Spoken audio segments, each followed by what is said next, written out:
Nava Freya School District, and they have been inviting various people to their homecoming events. They have a community liaison now. So just like I did at Litchfield and Shelley Hornback does, the high school district now has one, and she's doing a wonderful job. Matthew attended the one at Millennium, and I'd say this new superintendent is bunky and ready to roll. He's experienced, but I think that's important. And then I also attended the Millennium Girls, made it for the third straight year in a row to the volleyball state championship. They were runners up this year, but they've got a really good program. So that's my school report, I guess. Right. How about Councilman Romack? Thank you, Mr. Mayor. I don't have anything to report, but I'm looking forward to the Christmas parade as I bought a new car. So you're gonna let one of us drive that car from the parade? Is that what you're saying? Not a chance. There's no way in hell. All right. How about Councilman Brainerd Watson?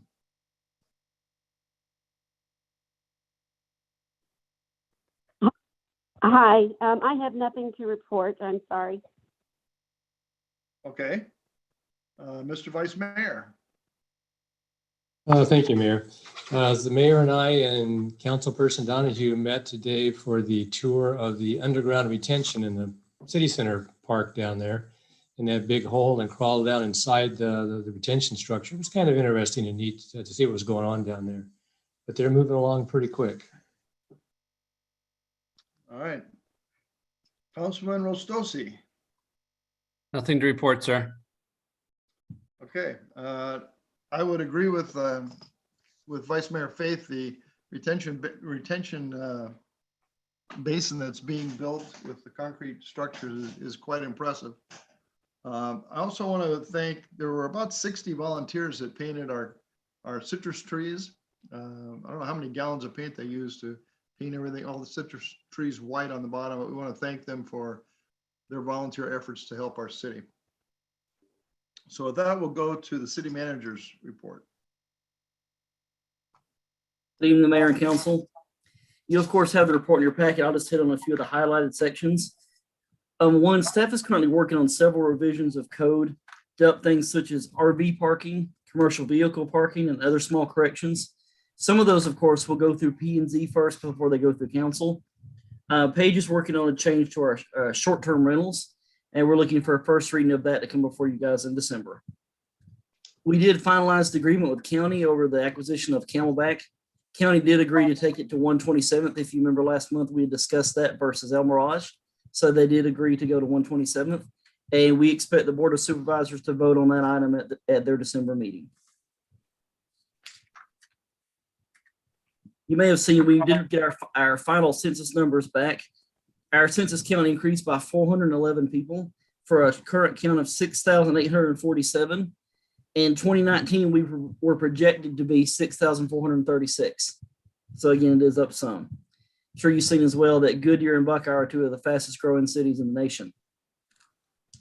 Also, because of that, our Herf monies did go up. We're going to receive Herf funds of $32,000 more than we expected. So that's certainly a good thing. We did meet with MAG staff to discuss homeless issues. There's been a lot of discussions with MAG Management Committee, various committees over homeless issues, and we are working on a letter of committal from that. The MAG has requested a letter of committal from all the cities, and it's not a letter of committal so much for financial support, but rather the city is willing to do X, whether that be financial support, whether it be a community court, whether it just be in-kind support. Just a general letter of committal from the cities as far as what they can do and what they need to do. And we are working on that to see what works for the city of Litchfield Park. Because to be honest, we just don't have that big of an issue compared to some cities. But we are looking to see what's good for the current issues that we may have. Woody and myself met with a representative from Zonal Wired. So that's a new company. They're looking to install broadband in the city. And it's interesting in that generally they don't put infrastructure in until they've committed X% of new customers. But they're not wanting to do that on this project. They want to put the infrastructure in the ground first and then acquire their customers. That's different. It's an interesting way of doing it. So look for a draft agreement on that in December. We are working on the American Tower lease. We've been working on this one for a while. That'll be in December as well. Currently, the American Tower lease, that's the tower on the hilltop, is leased until 2040. They've asked to extend it till 2070.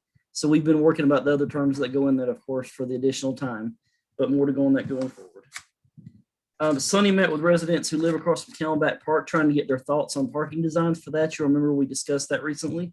And we met with the 3 homes, or I should say Sonny did, as far as the 3 homes that are affected the most by that parking area. And we want to make sure they're on board and happy with a potential design for parking for Camelback Park. That would be all I have as far as the manager's report goes. As always, I welcome any questions you may have. Any questions from the council? Councilman Donahue. Matthew, did we, a while back, I had a couple citizens ask me about CenturyLink that they have, which I guess is not very good in Litchfield and so on. And I can't remember, I thought we'd had some conversation that we don't necessarily partner with any of those. We just have in Litchfield, Cox and CenturyLink right now as existing internet, right? Yes, ma'am. So this broadband you talked about would be an additional option? Yes, ma'am, that is correct. Okay, and they'd be laying new pipes or new whatever? They'd be installing new infrastructure, yes. Okay. They're All right, that different might- from, I'm sorry. That might be important to get out to the public for those that are not happy with whatever they have, I guess, too. If, I don't know, I mean, we have to vet them, so to speak, or check them out, but anyway. It would be different too in that they're not providing cable TV. Another way of saving cable TV is video services. They are not looking to do that. They're only looking to do broadband. So that would be different from what we currently have. And then do we partner with them, or they've just asked to come in and we allow that? Well, they have to go through the process with us because their right of ways are involved and et cetera. And we would do a franchise agreement with them. Yeah. If council cool. approved that, of course. All right. Thank you. Any other questions from council? I have a question. Councilman Brainerd Watson. Yeah, sorry, I have to figure out what's going on my computer here. I'm real sideways. You are a little shrunken. I know. I'll figure that out when we're done with this question. Matt, what does their infrastructure look like? Does it mean tearing up roads, or I have no idea what infrastructure for just the internet would look like. No, ma'am, it wouldn't involve tearing up roads. It would involve infrastructure laid in the ground along the roads, more so in the city right of ways. There would be a few roads that they would need to bore under. Of course, boring under is always better than digging up asphalt. And we did ask that very specific question because we're very picky about digging up our asphalt, especially fresh asphalt. So again, it wouldn't involve any asphalt cuts. Anywhere they had to cross the road, they would bore under whenever possible. Thank you. Yes, ma'am. Any other questions from council? All right, thank you for your report, Mr. City Manager. Yes, sir. We'll go on to this meeting's response to call the community. There were no requests to speak at the last meeting, so there is no response. Ms. City Clerk, do we have anyone who wishes to speak at this meeting's call the community? We do not, Mayor. Okay. So then we'll go on to the presentation section. We have a presentation of Employee of the Quarter. I think I'm sure the council remembers my entire speech about how important this award is. It's a recognition by the other city employees, not the managers, but the workers in the city for the best employee for the last quarter. This quarter, the award is going to Rosa Juarez, who I can tell you I've worked with for many years, and she's a treat in terms of everything that she does. It's always nice to be exposed to her. I'm glad to see her get the award. And what she has chosen for her award is 8 hours of vacation time. So we're going to have 8 hours where we don't get to enjoy the benefit of her great service to the city, but it's very well deserved, and we're happy that she got it. And I don't see her on my screen, so I'm assuming she's not here. Is that correct? That is correct, Mayor. Okay, well, wish her our best. Wish her the best from us on the council, and ask her to keep up her good work. This takes us now to the report section of the agenda. First report is from Goodyear Fire Department. It looks like we have Chief Cole with us. Hi, good evening. Sorry to disappoint you, but I am not Chief Cole. I can Yes. see that now that I see your your screen is lit up. All right, Chief Wayne, we're happy you're here in place of Chief Cole. Thank you, sir. So I am to report the numbers for the month of October. I'll start off with the responses. We We saw a number of calls. EMS calls were 48 for the month, hazardous conditions 1, calls for service 3, good intent 4, and then false alarms were 3. We 5% decrease in overall call volume. We are on track or on trend to do approximately the same amount of volume that we did for last year. Seems to be hovering right around for a total of 700 calls per year.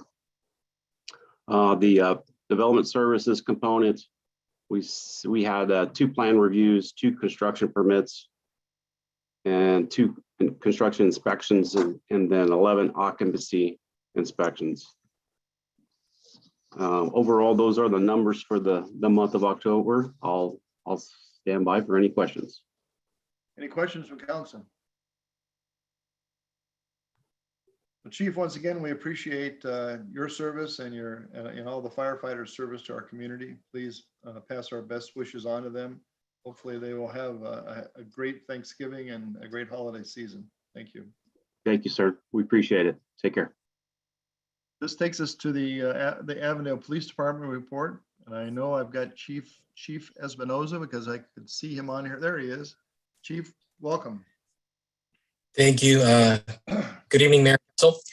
This month, or the month of October, our staff responded to a total of 268 calls for service.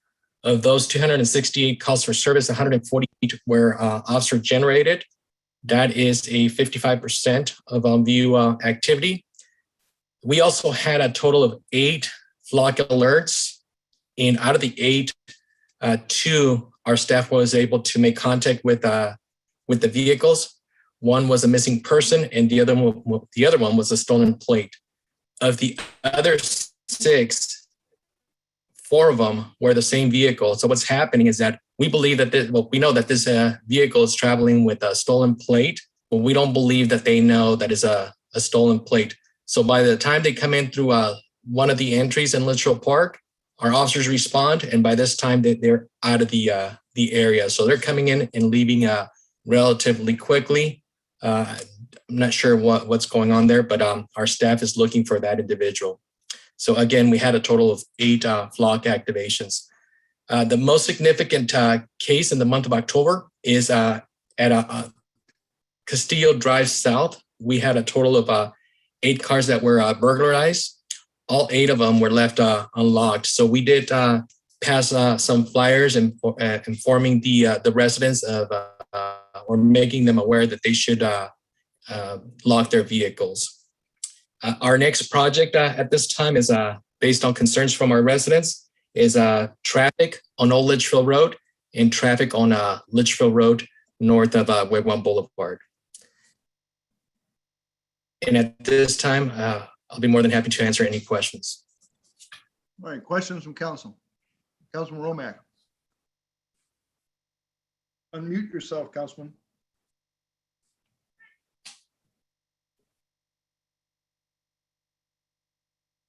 There we are. Chief, thanks again for all of your hard work here in our little community. You are making a difference. I'm the council member that asked last month for a report on how we're doing with the cameras. I'm going to assume that those cameras are a big part of our policing in our community. Can you update us on that? Yes, Councilmember Romack, the officers are utilizing the cameras quite a bit. In reference to the 8 burglaries, we use those cameras to try to identify suspicious vehicles in the area or whatnot.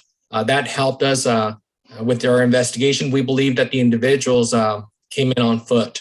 We didn't have any activations, but the cameras have been phenomenal. The moment that I'm part of the camera program, so I also get an alert.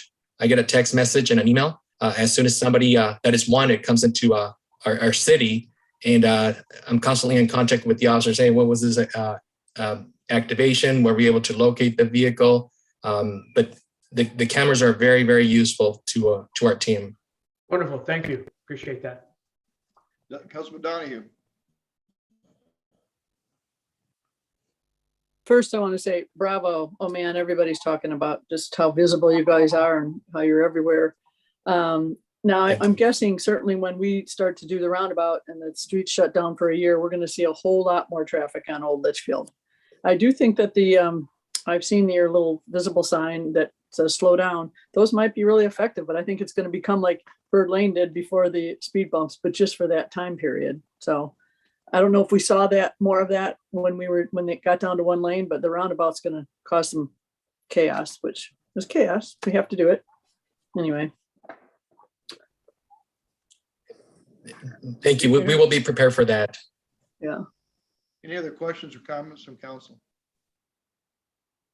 I have just one question, Chief. In July and August, it looks like we had a wanted persons arrested in the city, 4 in July and 3 in August. Looks like a couple in September. My question is, how are we finding those people? Are those people that we're finding through flock, and then also how serious are these crimes that they're being arrested for? Mayor, these individuals are usually misdemeanor warrants, and now this is part of our officers being proactive. Most of the situations that they've encountered with wanted people have been either through traffic stops, where they conduct a traffic stop and the occupants of the vehicle have a warrant. In addition to that, we had a couple of them that we picked up over in the McDonald's area. We had a couple of people that were just loitering, and we made contact with them. And and I can't remember which month it was, but it was either last month or the month before that we picked up 2 at the same time from the McDonald's. Okay, thank you. I appreciate the information, and please let your officers know we appreciate all the services they're giving to our city. Thank you very much. Next item is our staff reports. We're starting out with finance, Ms. Peterson. Thank you, Mayor and Council. This should be good. Tonight I have the finance report through October. Are you able to hear me okay? Yes. I want to share my screen and start with the sales tax report. Just a couple of things I'd like to point out. We did see an increase in retail sales from this October compared to last October. So this is the first time in 3 months that we've seen an increase in retail. So that was really good news. Restaurant and bars are up 34% over last October.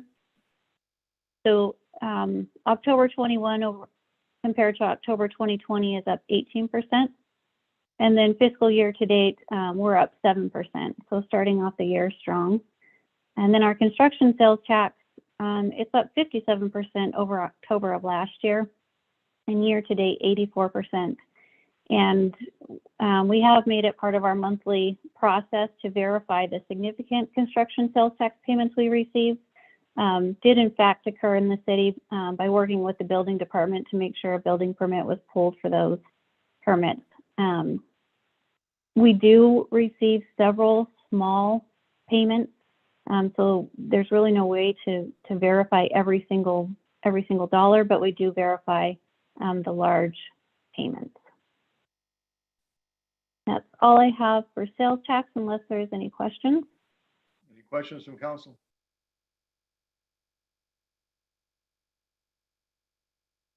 I can't see any, so we're going to assume there aren't any.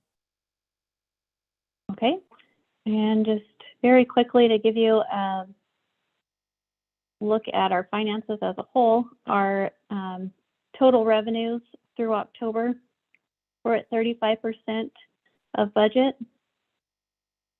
and we're at 34% of the year, so we're right on track.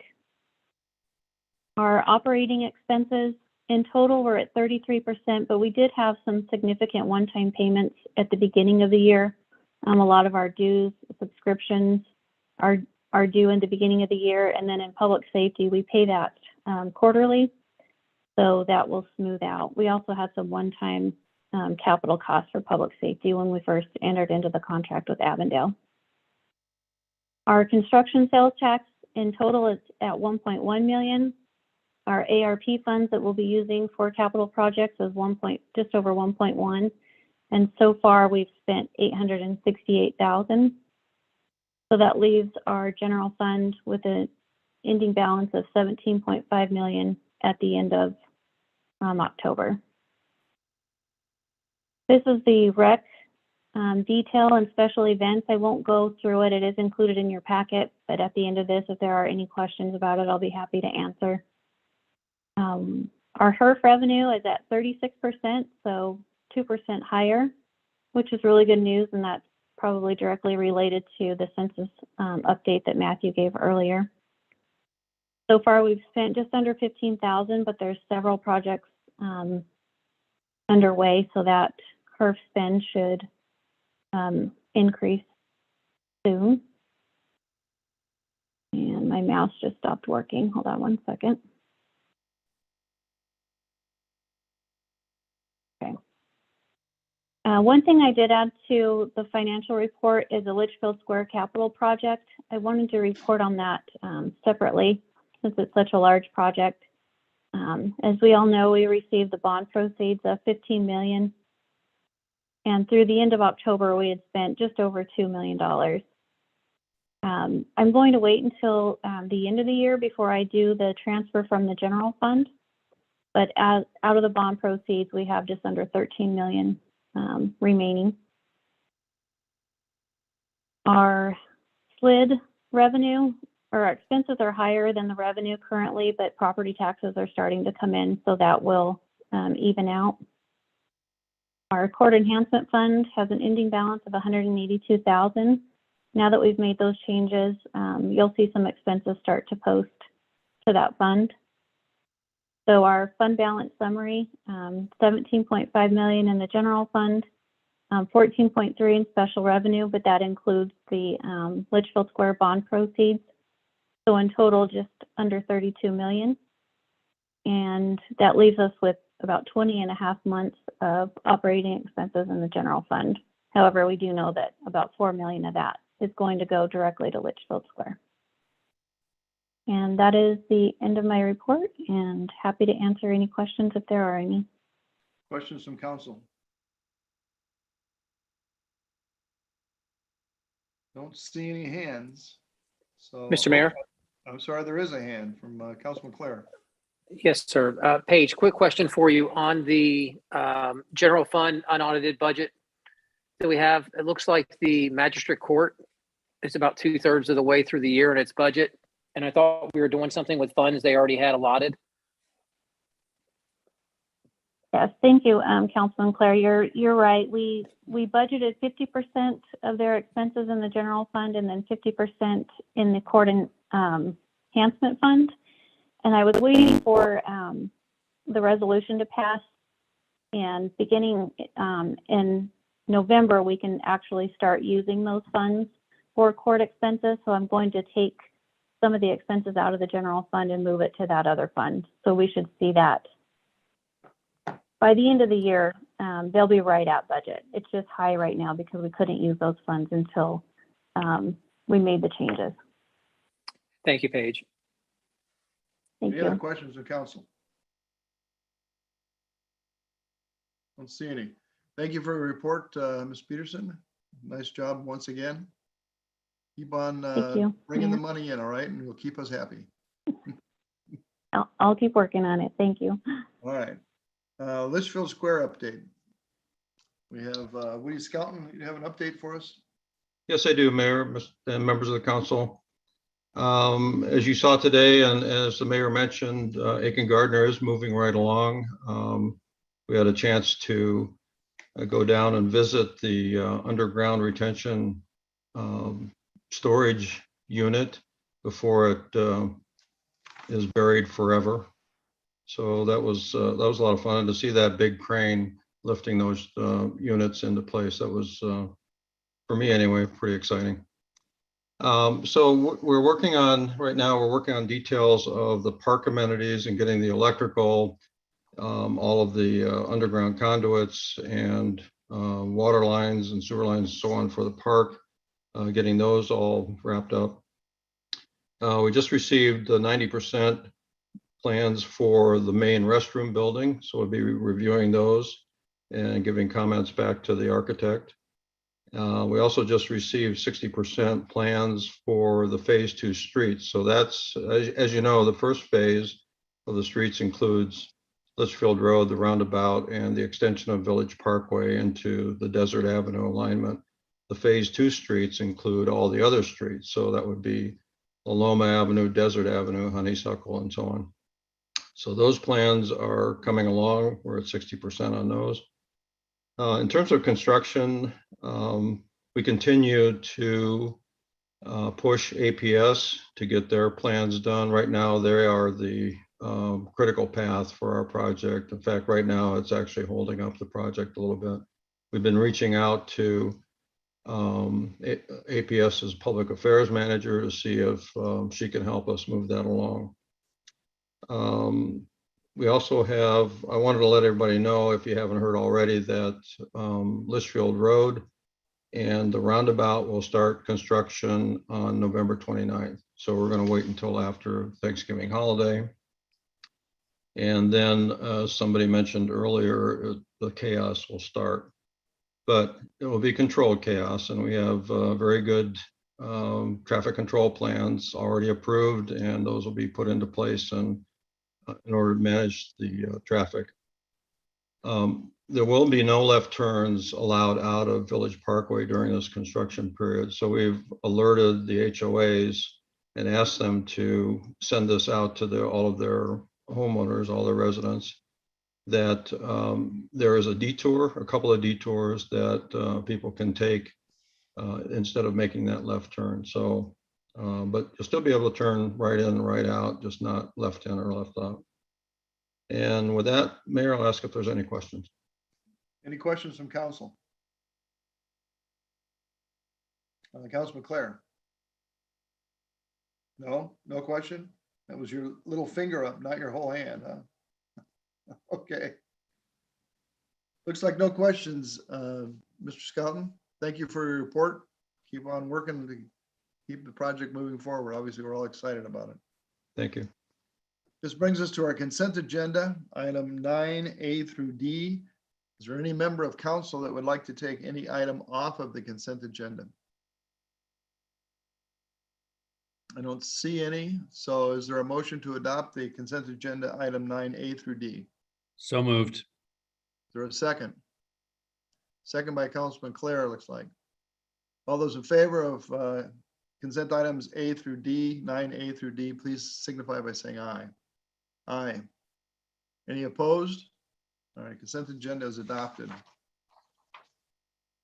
Next item is a public hearing on the St. Peter's Episcopal Church use permit. I think council will remember we went through this and did this at the last meeting. I made an error in that I did not ask for public comments during the public hearing. So the public hearing was defective. So we're going to do the public hearing again, and also a vote on the use permit application. Councilman Romack has his hand up, and I think that's because he's going to recuse himself. I believe that I need to recuse myself. I'm going to turn my seat over to my wife, who has requested to speak to this issue. All right, thank you, Councilman Romack. So with that, we're going to open the public hearing once again. Public hearing is open. We'll start with the staff report. Thank you. Good evening, Mayor, Council, members of the public, and city staff.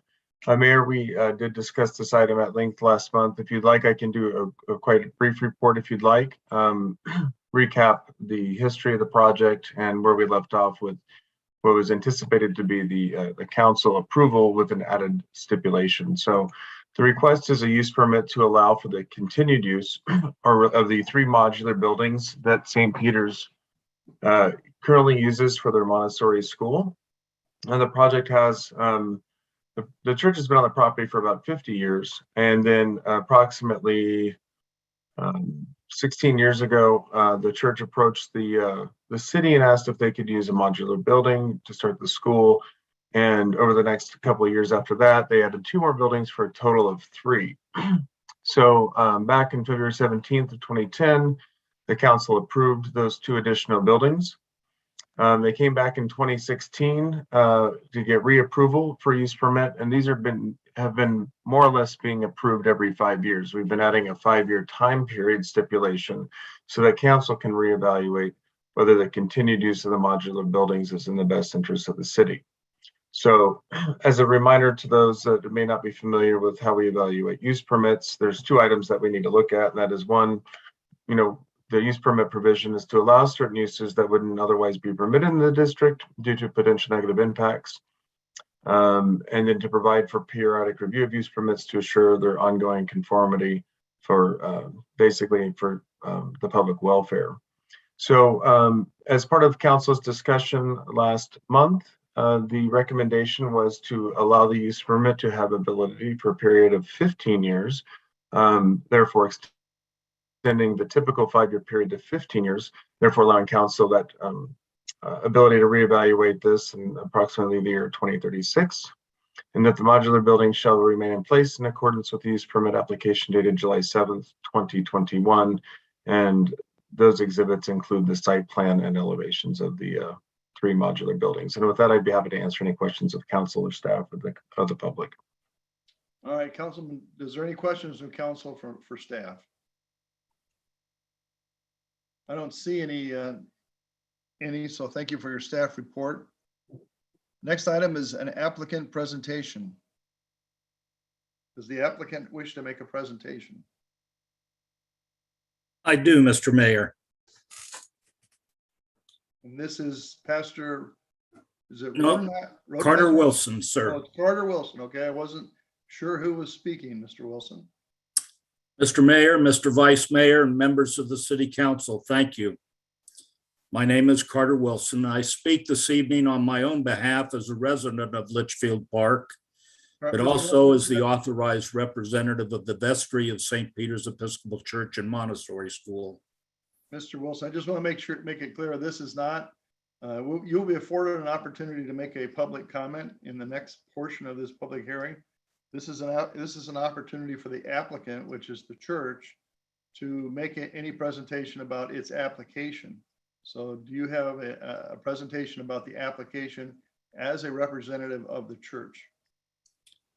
The application, sir, and Mr. Mayor, Vice Mayor, and members of the council was made through the various processes required by the city. And during those processes, at all times, the intent was to allow the permit to go forward without any further modifications. And it was so reported to the council by the Planning and Zoning Commission. Thank you. All right, that concludes the presentation by the applicant. Does council have any questions of the applicant? All right, seeing none. Next item on the public hearing is public comments. We have had 3 requests to speak. On my list, the first request I saw is from Gay Romack. Ms. Romack. Thank you, Mr. Mayor, Mr. Vice Mayor, and council members. My name is Gay Romack, and I was very instrumental in the very first permit for the Montessori school. The Montessori school has been a part of this community since, I believe, 1965.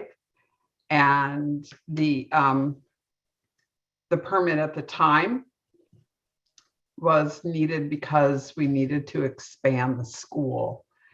And over the years, the school has been a good neighbor. We have provided excellent education to many, many children who have not been able to thrive in other environments, but they do in this AMI Montessori environment. So I am here on behalf of the church and my own participation in this community for over 40 years, asking that the council grant the conditional use permit that to be approved by, as was presented by the Planning and Zoning Commission. Thank you. Okay, the next request to speak on my list is from Carter Wilson. Thank you, Mr. Mayor, Mr. Vice Mayor, and members of the City Council. I'm Carter Wilson. I'm a member of the Litchfield Park and also the authorized representative for St. Peter's Episcopal Church and Montessori School. St. Peter's Church and Montessori School has existed in Litchfield Park since 1964. And we are currently the only full-time state licensed nursery through 6th grade facility in the park.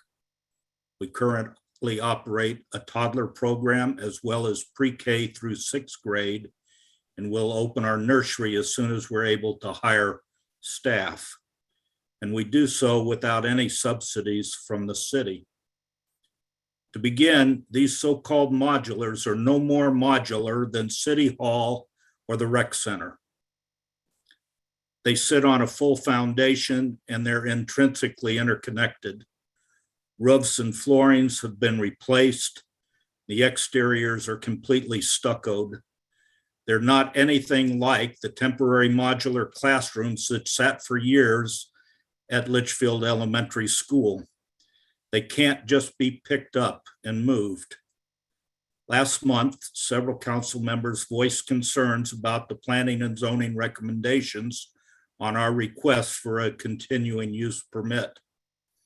Your concerns were twofold. First, you did not want to establish a precedence by eliminating the time limit on the permit. Secondly, you voiced concerns about the ability to enforce the use permit if there were no limits imposed.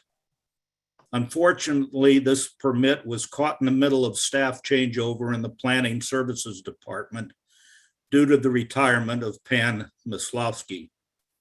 And certain facts did not come to light during your deliberations last month.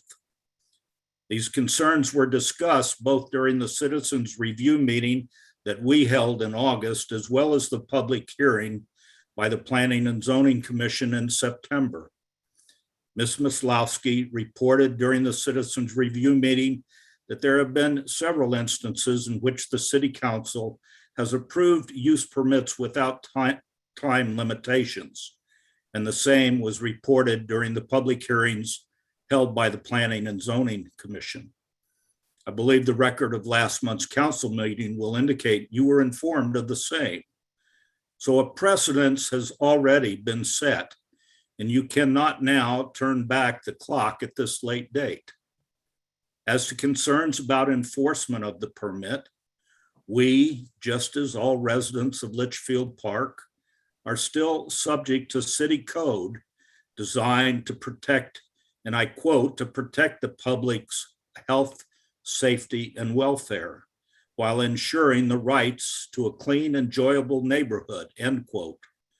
And we, like everyone else, intend and are good neighbors, and we're still subject to code enforcement and field inspections by the city as they deem necessary. In closing, I want to wish all of you a happy Thanksgiving, and I respectfully urge you to accept the recommendations of the Planning and Zoning Commission as reported without amendment. I'll be happy to answer any questions that you might have. Thank you. Thank you for your comments. We appreciate them. The final request to speak is from Pastor, is it Rodenheiser? You got it. That's great. First effort too. Thank you. I appreciate what Carter Wilson and Gay Romack said. I want to look at it from a little bit different lens, which is the value that we brought to Litchfield Park, even before there was a city. The church and the school have been here since 1964. The church has about 500 members. We have the grandchildren of people who have attending the school. As Gay Romack said, we've been good neighbors. we're the only nonprofit, private, and religious school in the city of Litchfield Park. And we model the idea that you should respect and learn from all faiths as part of our core curriculum. And we have an extremely diverse student body. And as Gay Romack said, students who haven't thrived somewhere else. So I would very much urge you, because of the impact it would have, it would be detrimental to keep putting this time limits on our ability to operate. We would like to be able to raise capital funds that would enhance the school and the facility. And we also haven't yet, because we didn't anticipate this problem, surveyed other cities to see how many private schools have these short time limit permits put on them, to see how Litchfield Park compares to other cities. But if you all make the right decision tonight, we won't have to make that laborious step. So we've been here a long time. Children thrive here. We are part of what the city of Litchfield Park is. So I would encourage you to recognize us as an ongoing entity in the city that's doing good things and is still subject to all other regulations that anybody who owns real estate is, like all of our other neighbors. So I thank you all for listening to me, and thank you for considering what Carter and Gay have said also. Thank you very much. Okay, are there any other members of the public who would like to make a comment on this application? All right, seeing none, I'm going to close the public hearing. We're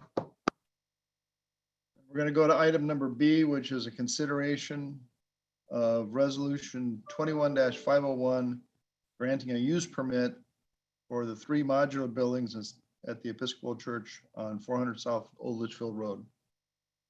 Our comments or discussion from council?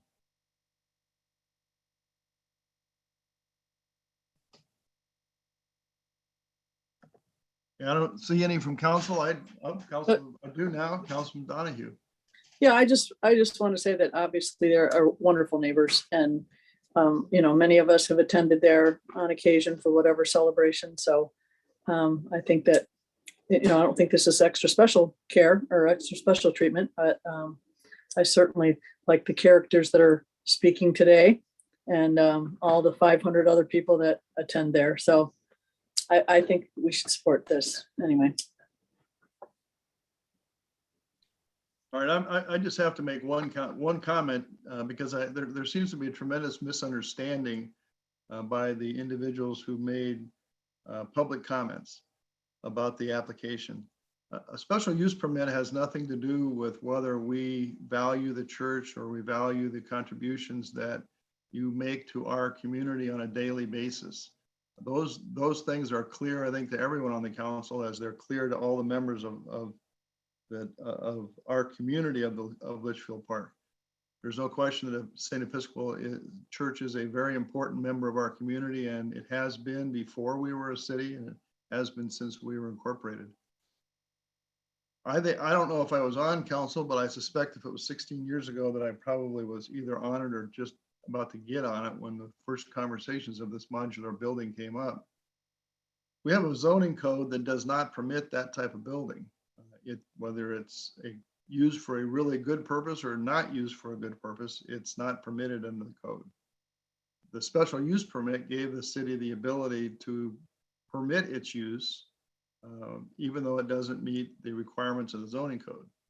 And again, that the allowing that buildings to be used for this purpose has nothing to do with whether they're valued in the community.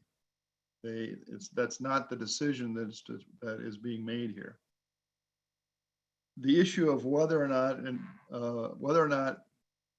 it is a good public policy for the city of Litchfield Park to grant special use permits with no time limit, that is something that the council should consider. And it's unfortunate if we have already granted special use permits without considering time limits. And without discussing the policy implications of that decision. Because as Carter, what we were concerned about when we talked about this last time was we didn't want to set a precedent that would then later tie our hands and not allow us to put a time limit, which is not an unusual thing to have in a special use permit. According to Mr. Wilson, we have already done this at least in one occasion or maybe two occasions. And so he wants those to be precedent. So we're not allowed to even consider in our wisdom, we're not allowed to consider what the policy should be for the city. If that's the case, I think it's unfortunate, but that's left, I suppose, for another day. My main concern is I want you to understand that granting the use permit is not an issue for the council. I think the council, every one of the council supports the use permit. I don't think there's any question that everyone on the council supports the continued use of these buildings as a Montessori school. It serves a tremendous purpose for our community and for the students that are there and who are learning. And it's not something that the council wants to see impacted in any type of negative way.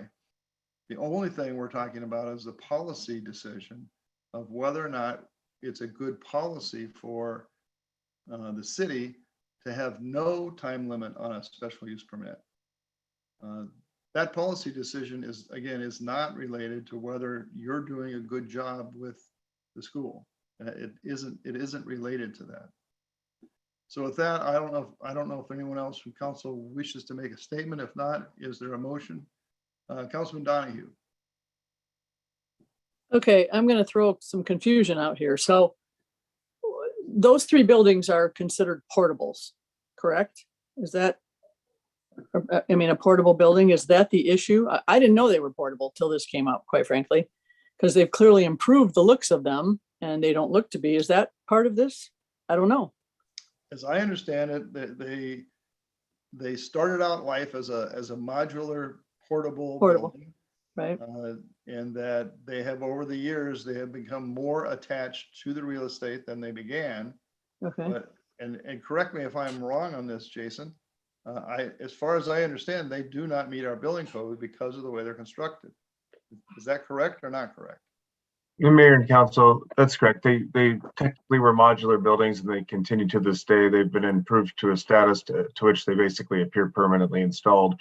And if I may, Mayor, add to your point, in regards to use permits and time steps, there's a variety of different types of use permits that are throughout the code for all different types of uses. So time steps can be fairly appropriate for any number of use permits and perhaps not appropriate for others. It's not a one size fits all. So if their concern is that the longevity of those buildings being used there is a concern for council, then it clearly can be the time step oriented with that use permit. So I just wanted to add that when I had the opportunity, because it's not all one size fits all.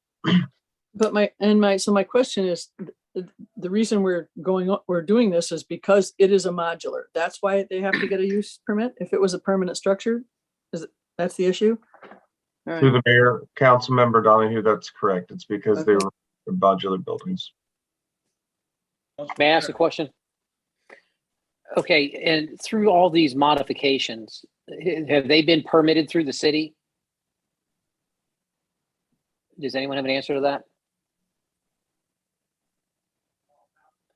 To the mayor, Councilman Claire, my understanding is that the buildings have been lawfully permitted and are currently being maintained. And there's no known violations on those three buildings. So if they've been inspected, the origin was modular, but they've been inspected, the improvements have been inspected, but because they began as modulars, they are in perpetuity modulars? Yeah. You know, if I may, Council Member Claire, I know that the chief building official is on the meeting. She may wish to speak. I don't want to speak out of turn on whether a modular building could somehow be like a site-built building. I just know its origins are modular and it's been getting use permits for 16 years. So how that made, I'm not really sure how that might migrate over to permanent or site-built, if at all possible. I'm trying to split the baby, if at all possible here. Yeah, I'm the same, Ron. I didn't even know they were modular. Councilman Stossy, you had a comment? Well, I had a comment and a motion, Mr. Mayor, if that's okay. My comment would be, I think that starting out with them having a time limit on them probably made sense because we didn't know how they would be maintained and how the whole process would work. So I think that probably made sense in the beginning. I think now that we have 15 or 16 years under our belt and we've seen how they're maintained and how the whole process works, I don't see a reason for having a time limit on the special use permit, because ultimately, if they aren't maintained in the future, our code enforcement experts will take care of that. So if it's okay, I'd like to make a motion that we approve the renewal of the special use permit as it's presented with no time limit. Is there a second for the motion? I second. Okay. Vice Mayor Faith, you had a comment before? Yeah, thank you. In the last meeting, we talked about this and they've been coming back to us every 5 years on this building. And I thought we could turn this into a win-win situation by not having them come back every 5 years and maybe not every 10 years, but we push it back to 15 years that this permit would be good. And now we're getting pushback on what we thought was a win-win and what was unanimously agreed to by this council to go for the 15 years.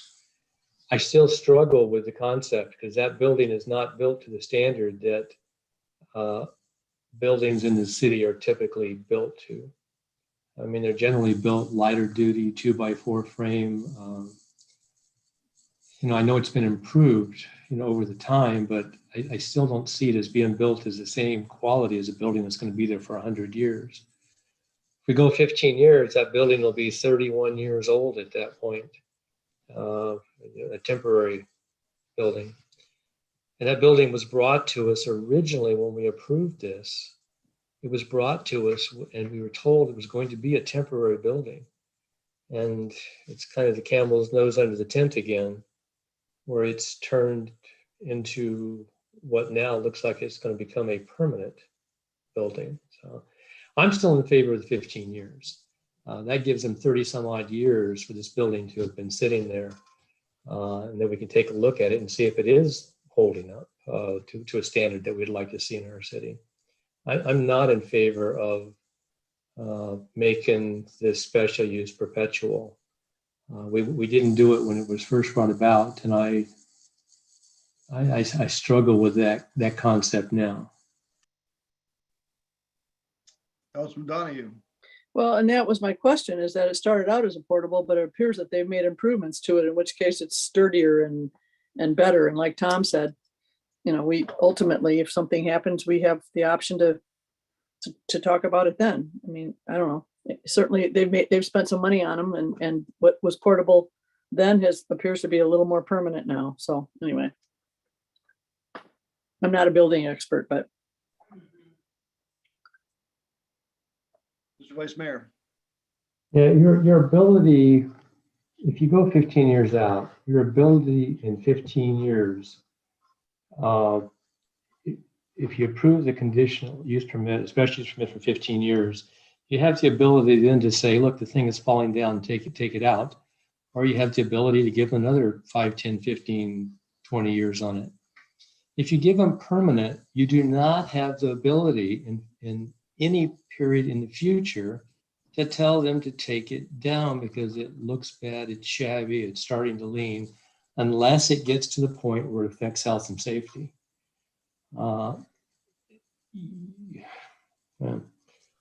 You've got two different mechanisms, in these future years to deal with this if it becomes a problem. Councilman Brandon Watson. Could someone clarify for me? As a school, aren't they subject to increased inspections? I mean, more inspections than we would see in just a building that's on a residential building or something like that. Aren't they inspected annually for given a certificate of occupancy and fire inspections and all sorts of scrutiny that we don't normally see? I'm not aware of that. I don't know if Mary Dixon, can you hear us, Mary? I can see that you're in the meeting. Yes, I can hear you. Maybe you could respond to that question from Councilman Brainerd Watson. Absolutely. Yes, the main answer is yes. They have annual inspections that are required, such as what would be required for any public building. So, and as Vice Mayor Faith mentioned, we do have the ability to take care of issues should they arrive. I think I'd like to address the modular issue. Modulars are built to a different code than a typical from the ground up type of building. That doesn't mean that they're less structurally sound. They still have a good lifespan to them. It's just a little bit different construction methods that are used. So I hope I answered some of those questions. May I ask a question? Yes, Councilman Claire, I didn't see your hand. Ms. Dixon, what would you think the lifespan of a building that started out as a modular is? Not knowing exactly how it was constructed or when it was constructed, you could typically expect a life.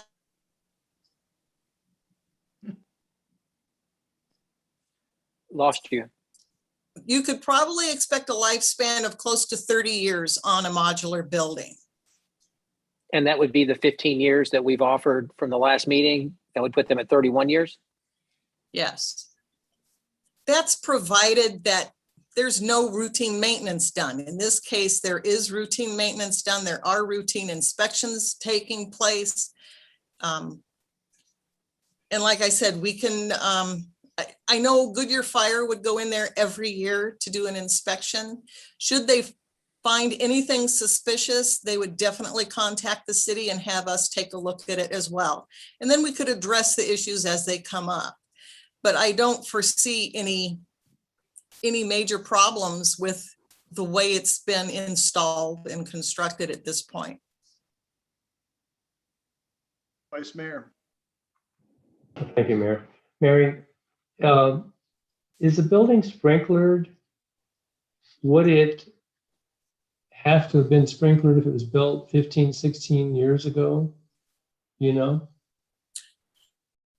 I honestly can't answer that. I've only been in the building one time and I was not paying attention to it. I was taking a granddaughter to school. But I see the pastor shaking his head, yes, that it is sprinklered, which is excellent. I would think maybe the state would have wanted that to be done anyway. Councilman Donahue. So let me ask the question to the representatives then. So what is your concern about the 15 years versus just unlimited? Carter, maybe you would answer that. Well, I can tell you that we're all volunteers just like you are.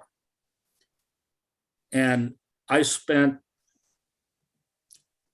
somewhere in the vicinity of 100+ hours in this permitting process through stamping envelopes and putting labels on envelopes for all the hundreds of people within whatever it was, 1,500 feet of us, holding the hearings, going to the planning and zoning.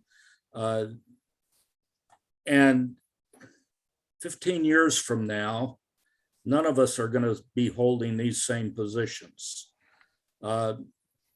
I'm not sure you're aware that the city charges $500 to permit this. And the 15 years, I'll be honest with you, you know, I don't know if those modulars will still be there in 15 years. I would hope that, you know, we'll be able to replace them with stick-built, which would come under your regular building inspections. But we also have some other issues that take priority right now, because we do need to make some capital improvements on the campus. So it's just the convenience. Like I found out from Councilman Romack that he thought we were due to have to apply. Well, it took me 3 weeks just to find the file on the pass permits to find out how to do it and all of that. It's just the inconvenience for the volunteers that are going to be in my place 15 years from now. In all honesty, I hope they don't have to do this, because I hope by that time we've garnered enough that we can put in a much larger school facility there, because our members are growing. We didn't close. Thank you, Carter.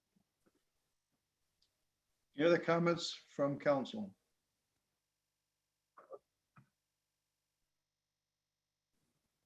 Okay, not seeing none, there's a motion to approve this use permit with no time limit. It's been seconded. All those in favor of the motion, please say aye. It looks like we have 3 ayes for sure. Right? Councilman Stossy, Councilman Donahue, and Councilman Brainerd Watson. All those opposed to the motion, please signify by saying no or raising your hand. Question. Oh, I'm sorry. Did you have a question, Councilman Clare? I do. Well, So if we vote no right now, this doesn't approve at all. Are we able to go back and re-ask for the 15 years for approval, or are we shutting this down, special use completely at this point? Mr. City Attorney, how do you answer that question? Mayor, for example, in a situation like this where a motion's made, and if it's a tie vote, then the motion fails. There is an opportunity for an additional motion to be made. It's not that the item can't have multiple motions. The item fails, so an additional motion can be made until a motion passes. All right, so all those who are opposed to the motion, please signify by raising your hand or saying no. I'm going to raise my hand and say no also. So the motion fails at a tie vote of 3-3. Is there a follow-on motion on this topic? Mr. Mayor. Vice Mayor. Mary said that she thought this had probably a 30-year life. It's had 16 years. That's 14 more years. I would move, if we go 19 years, that gives them 35 years of use out of that building. I would move that we go 19 years out on this. Is there a second for the motion and to approve the use permit with a time limit of 19 years? Second. By Councilman Clare. Comments from the council? Councilman Brainerd Watson. Mary's comment, though, I thought was in regard to a modular building that's not maintained and has not been fortified like it appears theirs has, with a concrete foundation. And I think back to the modulars at Litchfield, where you could actually walk on the floor and feel the floor giving. And that was when I was in school. But I think this is maybe a little different situation. I do agree with at least going 19 years, but it sounds to me like they have plans on doing some more investment in the building. And that might be, we've got a track record with them that shows that they're taking care of the buildings. They're not going to let, I don't believe, the buildings fall down around their foundations, because it's obviously one of their missions and something that they hold dear. I don't know. I don't know that asking them to continue investing and understanding that in 20 years, we might say, sorry, you have to take the buildings down. When we've seen what they've done in good faith at this point. It's just my thoughts. The issue of making investments in these buildings versus doing something else with the property is something that can come to the council at any point in time. It doesn't have to wait for 19 years. The issue here again is do we want to maintain some type of control over the use and the time of use for a modular construction of buildings within the city? Typically, we do not allow modular buildings to be used at all. The only time they're allowed is through some sort of special use permit, and it has been thought in these situations that it's wise to have some sort of time limit on it. So it's not about future investment. If there's future investment, they're always welcome to come back to the council, and it may be that the special use permit can be changed because of something they're going to do that's going to be a change in the circumstance. Councilman Donahue. So does this mean that they literally don't have to fill a permit out for 19 years? So they're clear, and then they start this process again 19 years later. Which, like Carter says, make sure you keep your files all in one place, or certainly they should be online, I guess. But anyway, I just wanted to clarify that. What this does when you have a time limit, and 19 years is a very long, quite frankly, is a very long time limit, but the time limit permits the people who are living in the neighborhood around those buildings to have an opportunity to come and make comments about their continued use of those buildings and the continued use of a modular building versus a stick constructed building. So at least provides the neighborhood an opportunity to comment. Whereas if we have no time limit, then the neighborhood has lost any opportunity in the future to make a comment if situations change. So if this motion passes, then it means nothing would need to be done by the church for 19 years. Which I just find kind of interesting. I mean, I know like unlimited is a lot longer than 19 years, but 19 years is a long time. So I think we all probably know, including them, that there are going to be changes in that time, but whatever. If we have to put a deadline on it, I guess we do. Anyway. I think it's an effort by the vice mayor and to find a middle ground that allows for us to in a concrete way, show the church that we do appreciate what they're doing, and we do appreciate the way they've used the buildings, and we appreciate the contributions that they're making to our community. But at the same time, trying to maintain as a city some control over the use of modular buildings throughout the city. It's a compromise that tries to walk a very tight line that it is not meant as as some sort of criticism of the church, certainly at all. I mean, it's the opposite. It is we're looking at using a much longer than normal timeline because we don't want to get in a situation where we start treating modular buildings the same as a stick constructed building. Hopefully, Carter, the permit process in 19 years will be much easier than it is now. Are there any more comments from council? Oh, there's a comment from the city attorney.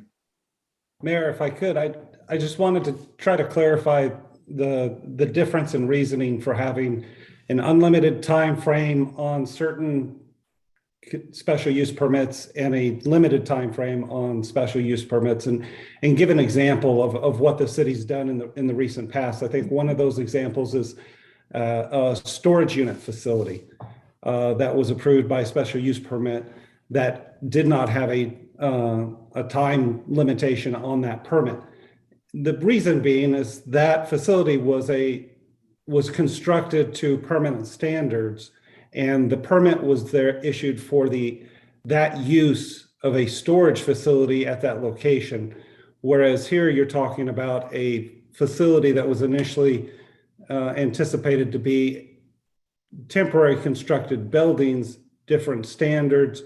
So typically when you look at special use permits, you evaluate each on a case-by-case basis. Just because you've issued permits without time limitations in certain circumstances doesn't mean that you are setting policy or barred from setting the time limitations in other circumstances. You look at those on a case-by-case basis. So it's not that you would have an overreaching overall policy that covers all special use permits, because you want to look at each one as it applies to that situation. This would be probably different if this was a special use permit for the use of having a school on the facility that was a permanently constructed school at the time. That's different than having a special use permit for the ability to put in a modular building, which the zoning code didn't allow for. Did that make sense? It does provide clarification. I believe, at least I understand the issue, and it is about a policy issue about cities and how they deal with modular buildings. It's not an issue with the particular use of this building, because this building is being used in a way that I think the community everyone in the community supports. Are there any other comments from council? If not, there's a motion before us that's been moved and seconded to approve the special use permit for the structures at St. Peter's Church for a period of 19 years. All those in favor of the motion, please signify by saying aye. Aye. Is there anyone opposed to the motion? If they are, please signify by saying no or raising your hand. Okay, motion carries. It is good news, I guess. Good news, bad news. Good news is that we're going to continue to have Montessori school in that building and continuing to serve our community and the neighborhoods around us, the neighbors around us. We appreciate that. Bad news is that the city does, I think, need to have some limited amount of control over the use of modular buildings within the city limits. So thank you, everyone, and I hope you have a great Thanksgiving. And you also, Carter, and Ms. Romack and Pastor. I don't see whether Pastor's here, but Pastor, we hope you have a wonderful holiday also. All right, we'll go to the next item of business, which is approval of the Litchfield Square plat map. Thank you, Mr. Mayor, members of the council, Woody Scout and city engineer. This is a very important aspect of the development of the Litchfield Square project, in that this plat, when recorded, will create 15 lots, of which 7 of those lots will be then available for sale or lease to developers. The other 8 lots will be continued to be owned by the city. One of those, of course, is the park. The other one is City Hall. And then the remaining 6 lots that will be owned by the city are for parking purposes, either surface parking lots or ultimately parking garages. So the city will maintain control over those 8 lots. It also includes a couple of easements and some tracks. We are creating tracks along Wigwam Boulevard in order to place the sidewalk and landscaping in front of City Hall and along the area east of City Hall into basically into the public right of way, which it is not now in the public right of way. So we want to protect that for future use as sidewalk and roadside landscaping. So we're putting that into a tract that the city will own. Tract B along Old Litchfield Road provides a setback for the building that would be built on lot 5. So that we have enough room between the existing curb and gutter on Old Litchfield Road and the front of the new building in order to have adequate sidewalk space and keep the palm trees that are already there. So that tract is about 22 feet wide and is basically a setback for sidewalk purposes. And then tract C is at the southwest corner of the site near the intersection of Litchfield Road and Wigwam Boulevard. And the purpose of that tract is to create a small area where the Litchfield Square Monument Spire will be located, as well as an entrance for pedestrians into Litchfield Square from that intersection, which is where we will be building a bus bay. So in the future, when the bus line is extended up Litchfield Road, people will be able to get off the bus at that location and walk into Litchfield Square directly off from that area through this pedestrian connection without having to walk around the buildings. And I think that's all I have. And I'll just see if there's any questions, Mr. Mayor. Questions from council? Mr. Vice Mayor. Thank you, Mayor. Woody, I'm not sure I understand let's take an example, lot 5 and 7. The space in between those two is going to continue to be owned by the city. Is it going to be parking and we're going to force the developer to pave it, but we still continue to get the rights to use it? And will lot 5 be able to build 26,000 feet of ground, near almost 26,000 feet of ground coverage on that piece? Yes, Mr. Mayor, Mr. Vice Mayor.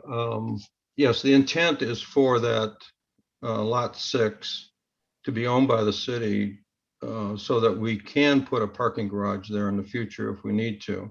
Now, obviously, we're going to have to work with the developer of lot 5 and 7. Hopefully it's the same entity. We don't have two different developers to work with, but we do need, if we're successful in getting the density that we need for this project, in other words, the 400,000 square feet, we're going to need to have parking garages.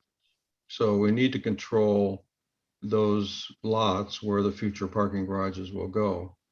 Obviously, it's a negotiation process with the developer, but any building developer knows that they're going to have to build a parking lot at least for the parking demand that their project is going to generate.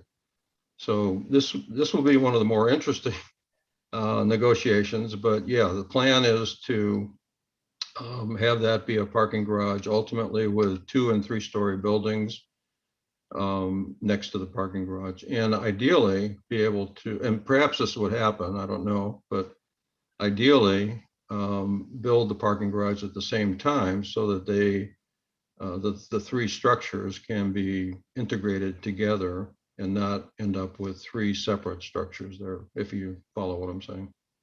Yeah, but the other half a dozen city-owned parcels, those are not all going to be parking garages.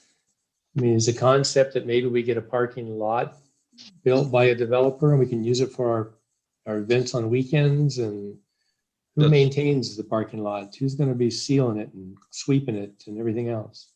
Yeah, Mr. Vice Mayor, that's exactly the idea. We do not want to lose control because this project is so parking limited. We do not want to lose control over any of the parking lots or parking garages. As soon as we lose control over a parking lot, the owner puts up a gate for his tenants only, we've got a parking problem. Right. So lot 5, for example, is 26,000 feet. Are you anticipating that maybe we're going to have a 20,000 foot pad there or something with multi-story? Yes, if you build 2 stories on lot 5, you'll have 52,000 square feet of leasable space. You're contemplating building to the lot lines, all 4 lot lines? Oh, yes, absolutely. This is a 0 setback zoning. The city center zoning is 0 setback. So the buildings are built right to the property line. Now, they don't have to be, but under the zoning, they're allowed to be.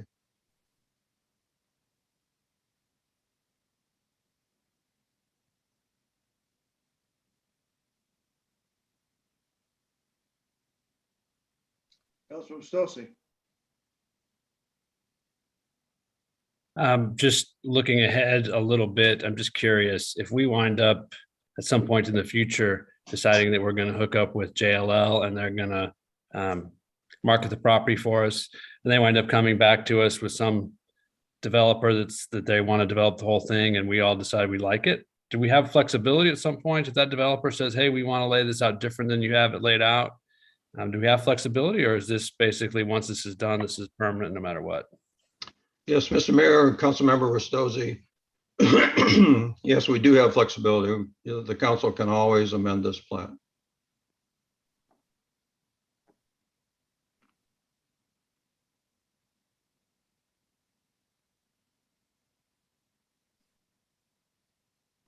Any other questions or comments from council?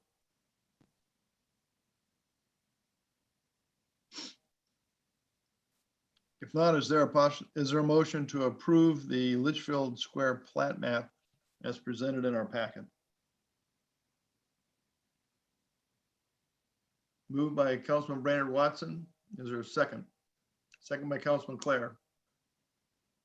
Any further discussion by anyone from council? Seeing none. Oh, Mr. Vice Mayor.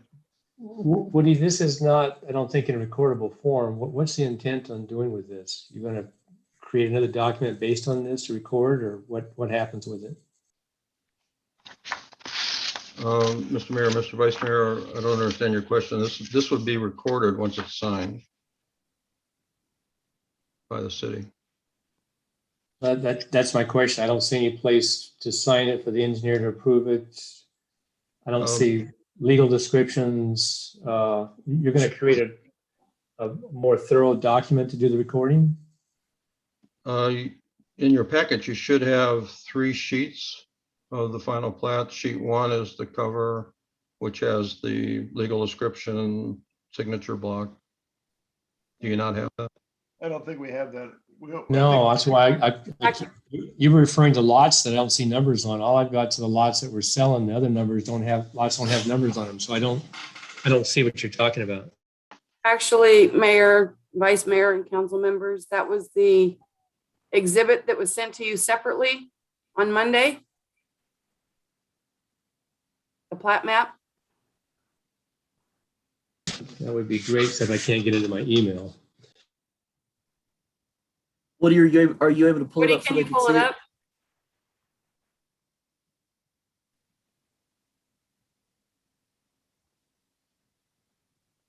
I don't know if I need to see it. My question was just what the intent was with this map. Are we doing something that's actually going to get recorded, which was what we'd need to do to sell lots? So it's Terry, it's not in the packet. It's not in the packet. It was separately sent to me on Monday. Remember, Woody? Yeah, I remember it. I sent it to you late. Let me pull it up on my screen, see if I can share my screen. Okay. I have it up on my other screen, and it has all of the issues you're asking about, Mr. Vice Mayor. It is in recordable form. Okay, so it's got legal descriptions, engineers, certifications, everything else, mayor's signature, clerk's signature. Everything, yeah, everything's there, and it is an exhibit that was sent out to council at about 11 a.m. on Monday.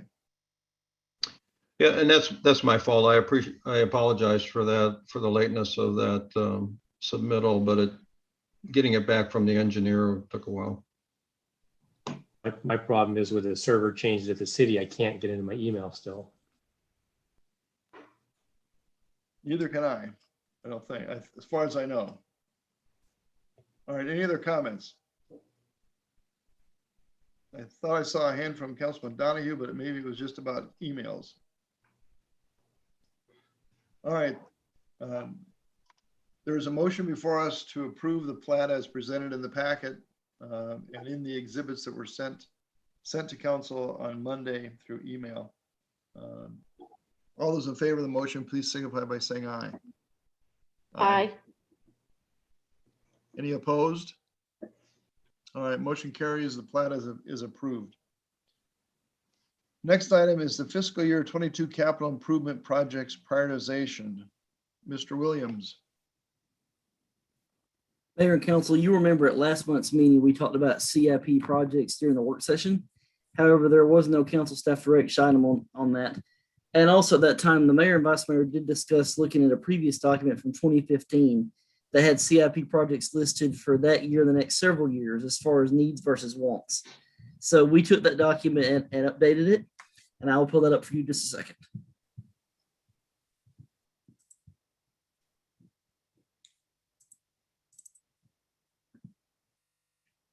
Can everyone see that Excel sheet? Yes. Thank you, sir. So if you remember from the previous meeting, we did break it down per group.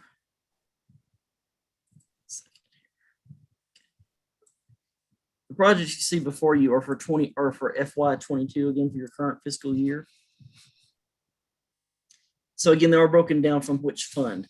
You'll see the various columns, what we've expended so far this year, what the balance is. So far, as of the creation of this document, we had spent $1.1 million out of 3.9. Again, that's general fund projects. From HERF funds, we had spent 48,300 out of 1.1 million. From the ARP funds, we have spent 0 out of 700,000. From the Litchfield Square bond proceeds, we'd spent 1.5 million out of 10 million. You heard Paige earlier say that's at about 2 million now. Again, this has got a few weeks on it now. Construction sales tax, we spent 16 grand out of 598. And again, that's how we broke these projects out in the previous work session. We broke them out via funding group, via revenue source. What we're looking for tonight on these would be council staff direction for us to proceed with these projects. Because we need to know which projects council would like us to plan for to build in this year, or if there's some you would like us to wait on or hold off altogether. Please let us know that. You'd also see in the Excel sheet, we show future years 23, 24, 25. There are projects there that staff has added for the next few years. However, we're certainly not ready to present those yet. This is going to be an ongoing document for the next few years that we update every year as we go. The question for tonight, again, are the projects for FY22. And again, looking for council staff direction to move forward with these projects as presented.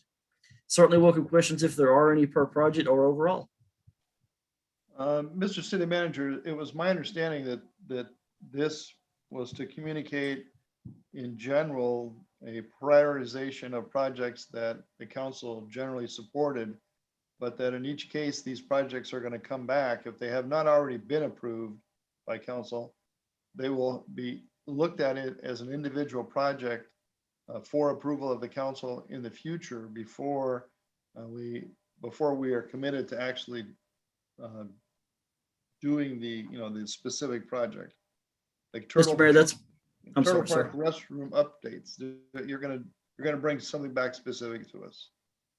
Yes, sir, that's 100% correct. We do, of course, still have to bring projects to you. Every single project has to come for council approval. Obviously, if it's over $10,000, they would still have to come to you. This is just directing staff to work on moving these projects forward. And again, they would come to you project by project for approval before they are built. That's correct, sir. Any comments or questions from council? Are these comments or questions on specific things or? No, it's really, this is what we're trying to get back to, I think, is something similar to what was done, in the last a decade ago, where we had a good list of all the projects and a good understanding of what all these capital costs are. So we could see it in the form of a big picture. And then as we started approving a project, we could see where it fit in this big picture. So it's really trying to put some structure back into the CIP program. So we wouldn't necessarily ask a question if we're questioning an amount in one of these categories. An amount for sure, because I think the amounts are 50,000 foot swags. They're not. Yeah. Nothing has been done on the projects to really do the engineering, so we don't know.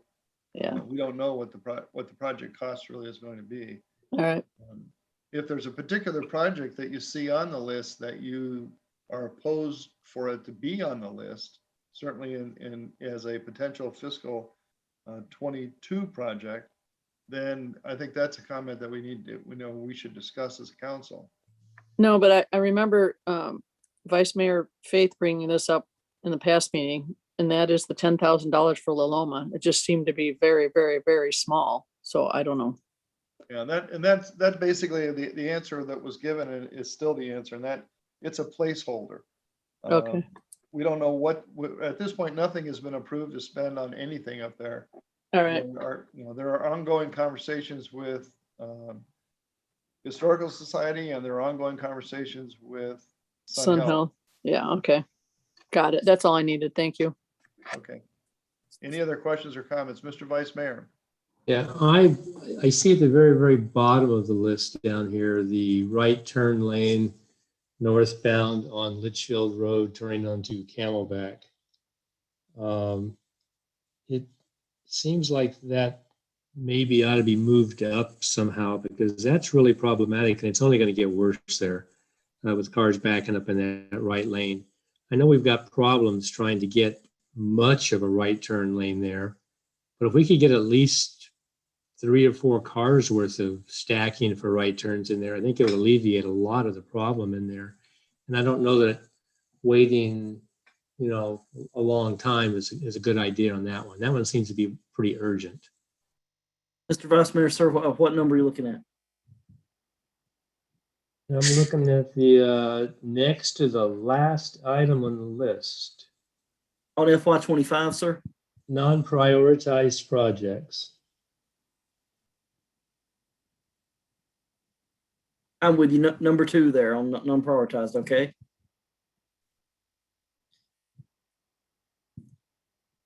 And Mayor and Council, on that one, there are 2 different ways of looking at that one. Again, these are very much mile-high numbers, as the mayor said earlier.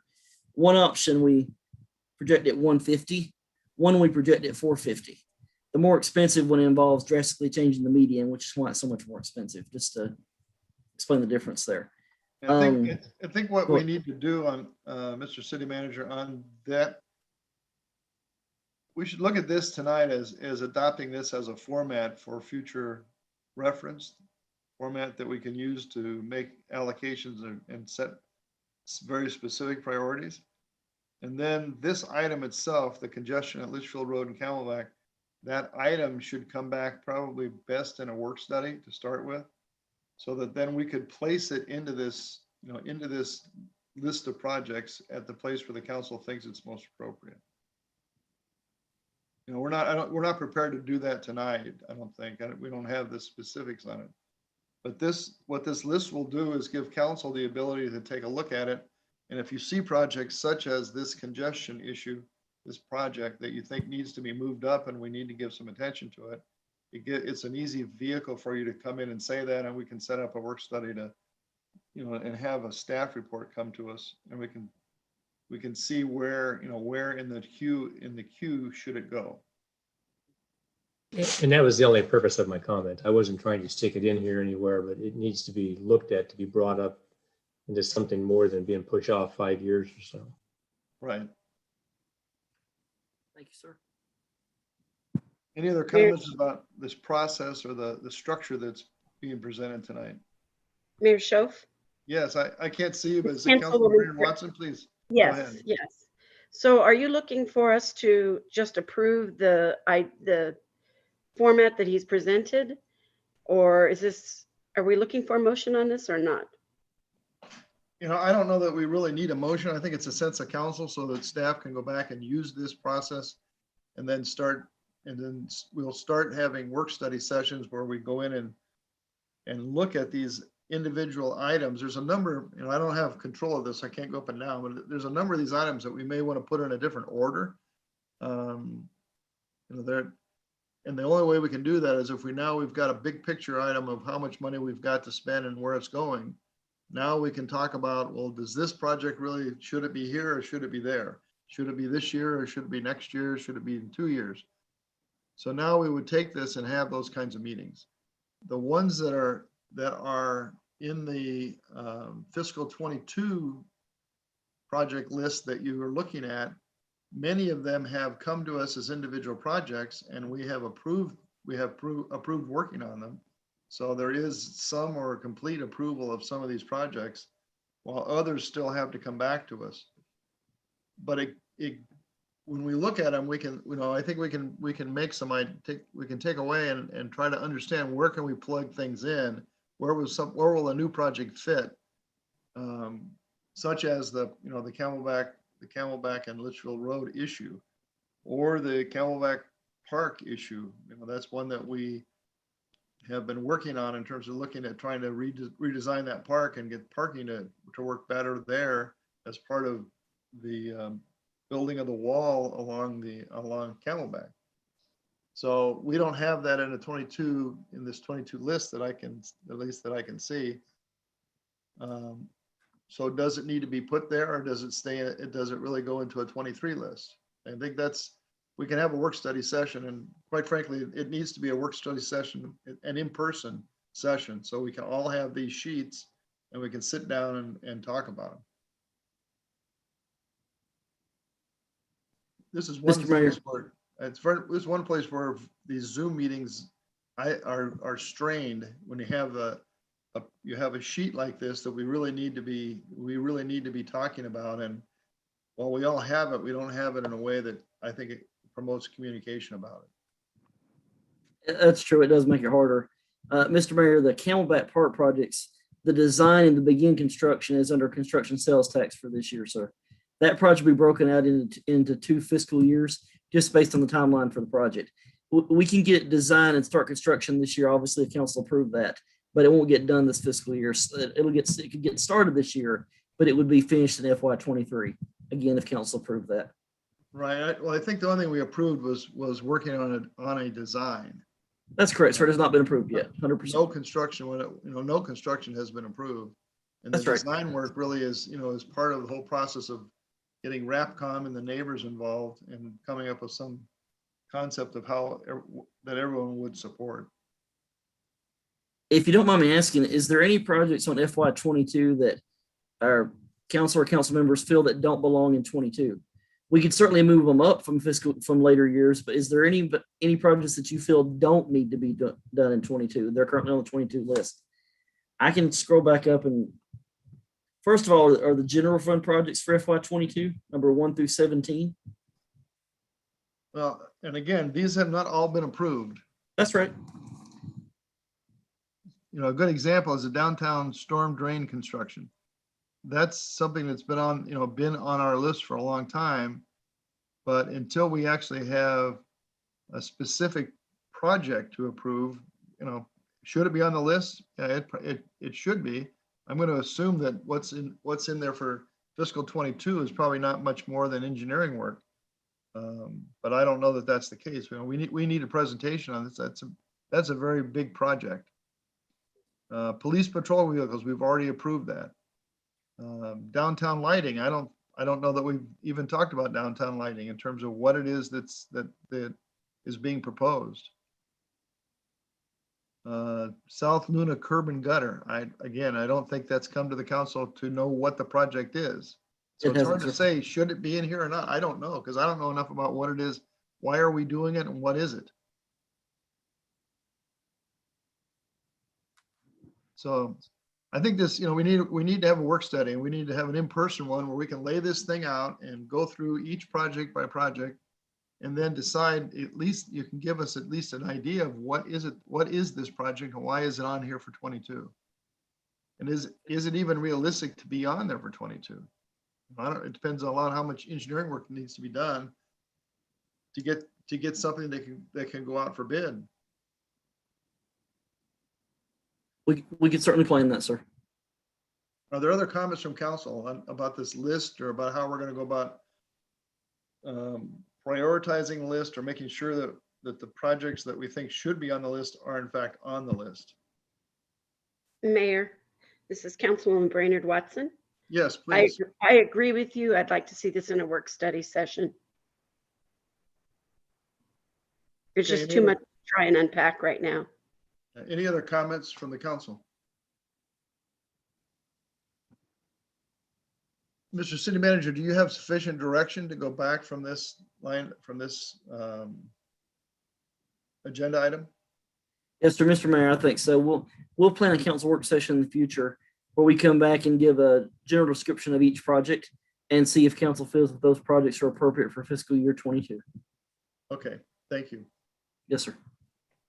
So that will take us to item E. which is an introduction of a tree preservation and protection ordinance, 21-252. Ms. Roth, do you have a presentation? Yes, thank you, Mayor. City council members, this is basically just a cleanup of Chapter 11. As you may be aware, the city applies for a Tree City USA designation through the Arbor Day Foundation, and they have made changes to their ordinance requirements. Our current city code refers to the tree board, and you may know that back in 2011, Ordinance 11-171 repealed the tree board and transferred those duties of the tree board to Recreation and Public Grounds Commission with Ordinance 18-226. So we're just basically cleaning this up, Okay. and I'll answer any questions you might have. Any questions from council? Mr. Vice Mayor. Is the next step then to appoint somebody to be a tree forester or whatever that word is in here? It's the city forester, and it refers to the Public Works Director.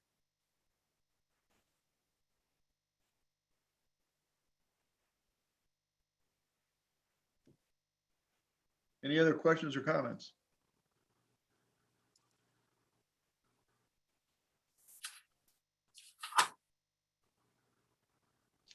Seeing none, is there a motion to introduce ordinance 21-252 concerning trees preservation and protection?